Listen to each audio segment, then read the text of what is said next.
हो रहा है और उसमें इस तरह की भविष्यवाणियां आ रही हैं और मौसम विभाग ने इस तरह का अलर्ट देना शुरू कर दिया है कि आने वाले 2-3 दिनों के अंदर में फिर पूरे बिहार में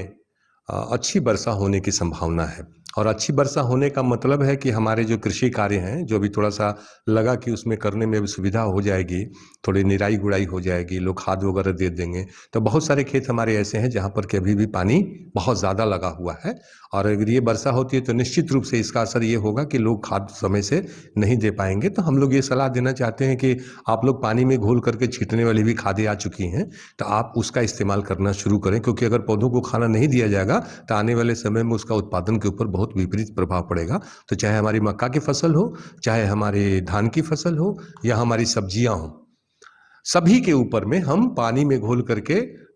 खाद का छिड़काव कर देंगे। और साथ ही साथ अभी जो है एक दवा है जिसको हम लोग बोलते हैं प्रोपिकोनाजोल या कॉपर ऑक्सीक्लोराइड। तो सब्जियों में कॉपर ऑक्सीक्लोराइड और सामान्य फसलों में प्रोपिकोनाजोल का इस्तेमाल जो है, प्रोपिकोनाजोल 2 मिलीलीटर और कॉपर ऑक्सीक्लोराइड 3 ग्राम, इसका छिड़काव अगर कर देंगे तो अभी पानी के लगने के कारण जो बहुत सारे जो पत्ते पीले हो रहे हैं, लाल हो रहे हैं, भूरे हो रहे हैं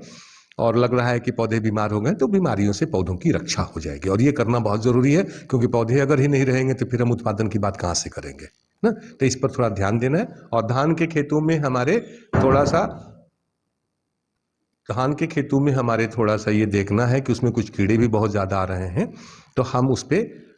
एक दवा आती है जिसको इमीडाक्लोपिड बोलते हैं या स्पाइनोसेड बोलते हैं, तो 10 लीटर पानी में 5 ml दवा का घोल बनाएंगे और इसका हम उस पर छिड़काव कर देंगे। तो ये जो कीड़े आ रहे हैं छोटे छोटे, जिसके कारण की भी पत्ते हमारे सूख रहे हैं, और ये केवल सब्जी धान में ही नहीं आ रहे हैं, ये सब्जियों पर भी आ रहे हैं, अन्य फसलों पर आ रहे हैं, तो वहाँ पर भी इनका जो है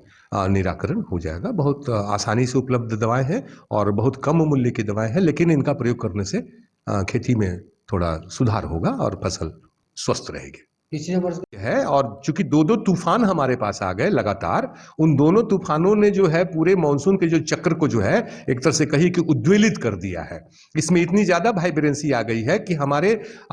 उम्मीद से ज्यादा वर्षा हो रही है और लगातार वर्षा हो रही है, जिसके कारण कि हम लोग कहते हैं कि थोड़ा सूखा होना चाहिए, थोड़ा गीला होना चाहिए, लेकिन यह सूखे की स्थिति आ ही नहीं पा रही है, लगातार गीला ही गीला हो गया है। और इसी के चलते हम लोगों ने अभी तुरंत बाढ़ भी देखा कि बारिश के ही कारण ये बाढ़ आई, पहाड़ों पे बर्फ के पिघलने के कारण ये बाढ़ नहीं आई। उसके कैचमेंट एरिया में इतनी ज्यादा वर्षा हो गई, इतनी ज्यादा वर्षा हो गई कि वो पानी जो है वो एकत्रित होकर के नदियों में बाढ़ ला दिया।